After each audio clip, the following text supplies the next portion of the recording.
আরে খেলনাওয়ালা চাচা, কোথায় গেছেন আপনি? আরে ভাইয়া আইতেছি। আরে তুই কে? এখানে যেন খেলনা বিক্রি করতো, চাচা এটা কোথায় গেছে? ও চাচা তো আমার বাবা ছিল, উনি আর দুনিয়াতে বেঁচে নেই। তো আমি খেলনা কার থেকে নিব? ভাইয়া আমি আসি না আপনাকে খেলনা দিবার জন্য।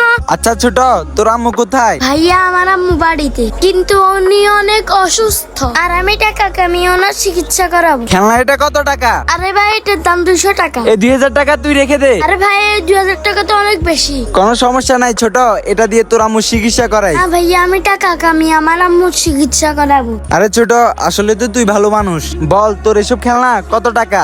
ভাইয়া এই সব খেলনা কত টাকা আমি জানি না। আচ্ছা কোনো সমস্যা নাই, একটা কাজ করি, এই নে এই টাকাগুলো তুই রেখে দে, আর তোর সব খেলনা আমাকে দিয়ে দে। ধন্যবাদ ভাইয়া, এই টাকা দিয়ে এখন আমি আমার আম্মুর চিকিৎসা করাবো।